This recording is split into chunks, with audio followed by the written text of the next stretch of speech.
Yes, people, we are back in the damn building, guys. Make sure, as always, man, you're smashing the like, sharing, and subscribing. Now, we're here with another What's Next, and today we're going to be talking about Chiesa, Federico Chiesa. Bloody hell. Yeah, I thought I wouldn't be doing another one of these kind of videos because I thought that by now he would have potentially have left. And I'm not trying to be mean, not trying to be rude, but I thought, you know what? We didn't need to do another video. The guy's barely played. He's out of favor at Liverpool and stuff like that. So we don't necessarily need to really go too deep into, a Chiesa because we already know, what it is with him. But I see this today earlier on, just before, as we were doing actually Enza's stream. And it was from David Ornstein. He says Federico Chiesa is considered an option down the middle for Liverpool. Just deep that for a second, keeps. He is now considered to be an option for Liverpool. Now, I need everybody to look at the screen right now. This is his heat map from last season in the Premier League, by the way. Obviously, not for every game, but in the Premier League. This is the heat map. I know some of you are probably gonna have to make the screen bigger because you can barely see what. Like, I wouldn't know what this is, by the way. Like, if I just showed you this and said, "Oh, just randomly tell me what position you think." Like, even just any. I don't need specific attacking midfield. Just, do you think he's a defender, a midfielder, a forward? I wouldn't even know. Like, I don't even know what this is. But this is Chiesa's heat map from last season. In the 6 matches that he played in the Premier League, he only started one. I can't even remember the one. I really can't even remember the one. But he played 6 matches. He got himself a medal. He's good to go. 19 minutes per game. I mean, forget those because that's just it is what it is when it comes to that.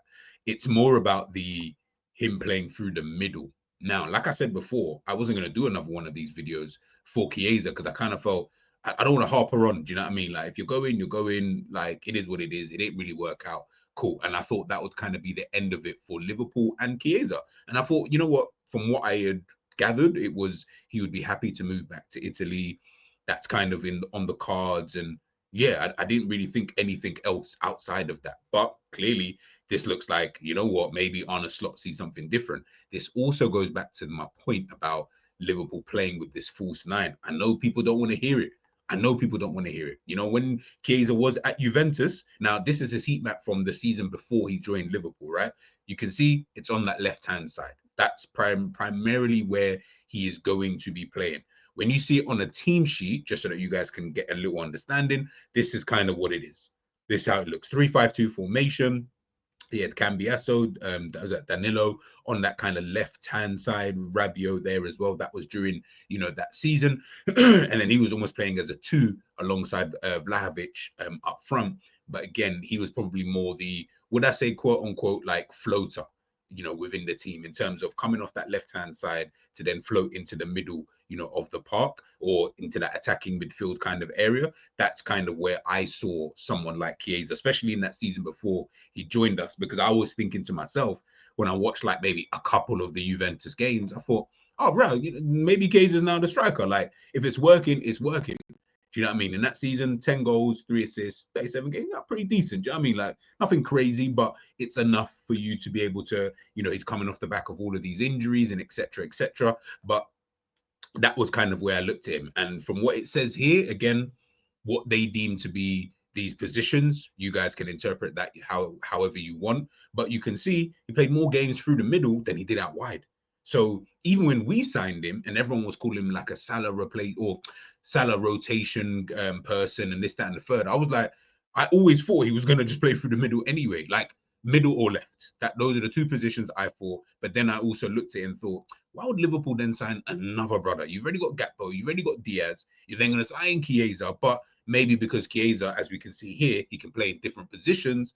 So, it's one of those. I just took it as, oh, maybe he can just play in all of these, various different positions. So it's not really a problem. You can put him in there. It shouldn't be too much of an issue. But obviously, when we're looking at it for Liverpool, again, like I said, this more just goes back to the point, as I mentioned before, where I did that stream with N Savage and the rest, like where we're talking about Liverpool potentially playing this new formation. For me, like I said, it could be an option. Now we've seen, I've spoken about this before, with Ekatike potentially going to Newcastle, and Isak, we don't know if he's staying or going, or Newcastle going to budge. I have no idea on that one. But if Newcastle don't budge and Liverpool have this option, the fact that Chiesa is being considered, it means one of two things. Well, it means one of a few things, but the two things that I think about straight away is that Liverpool will play with a false nine. So we're not looking potential. Well, not that we're not looking, but if we don't get Isak as an example, I don't think he's gonna then say, "Oh yeah, I need to get this guy." He might just look at him and think, "You know what? I'd rather just play with that false nine."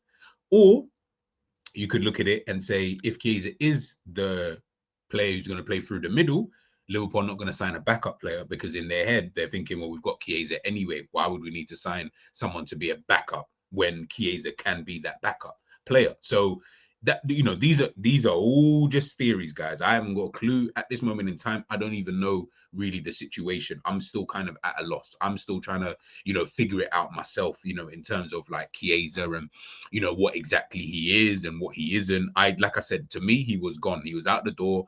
It was over with. But now all of a sudden it's kind of looking like, oh, you know what? Actually, we can keep him. You know what I mean? If we keep him, he will use him as this. Now, if that's how the club are going to necessarily do it, I'm intrigued to see how that pans out. I really am, because is Slot going to use him like that? I mean, we know about Alexander Isak. People say, you know, injury issue. He's had his problems in the past. Whether that continues, I don't know. But having that different option to an Isak, or even if it was any other striker, Sesko, Gyökeres, Mateta, whoever that player is, I don't actually care. Just being able to play something different every now and again, I think would just be good for Liverpool in a general sense. I don't think it should be that we're so used to playing this one way, and if Isak doesn't play today, we're scrambling, or we're trying to use someone else in that same position but to do the same job. And you're like, no, you're going to need to be able to change it around every now and again. Do you know what I'm trying to say? And I know I keep harping on about this all the time. I feel like Liverpool, the way that Arne Slot has kind of got the team looking like he's trying to set it up, it obviously mirrors a little bit of what PSG obviously do. Like I said, I'm biased. I like that way. But then also sometimes at times I think maybe you could try and go down the Barcelona route, where you can still keep the essence of what you're doing, and then you can still have your focal man, Lewandowski. Obviously, we ain't got someone on that level, but you can have someone like that, similar in terms of that's just a focal point up front. He does his thing. Everybody else around that has to work. So the Rafinhas, you know, the Dani Olmos or the Firmins, the Pedris, the De Jongs, and all these, they all have to work. Fullbacks have to make sure they're bombing forward and getting themselves back. You know, midfielders need to be comfortable in possession, need to be comfortable on the ball, taking the ball under pressure, whatever. You can do all of that. That's another way. So I'm obviously at this moment in time, I don't know, because purely I don't really know what Liverpool are trying to do moving forward. Like, we trying to get Isak? Is our whole tactics based around getting Isak, this one person? Do you have another way of potentially playing? Do we have that plan B? Obviously, you're going to need a plan B if you don't get an Isak. Chiesa is looking like he's going to be that plan B. Do you know what I'm trying to say? And like I said, his career looked like it was done.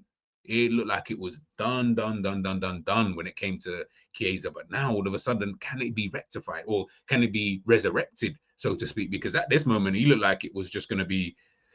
Obviously, he could have gone back to Italy, and then, you know, you go back to Italy and then you just kind of do your thing. But it was starting to look a little bit doom and gloom with him, if I'm being totally honest. So yeah, like I said, man, I'm just intrigued. I really, really am. I really want to know in terms of how Liverpool are going to play this. I really want to know if Liverpool are really going to trust Chiesa in that way. Can Arne Slot really trust him? Was there a reason? Are we going to find out as to why he didn't really trust him that much, you know, in the season just gone? Like, what is it? Because I'll show you guys again.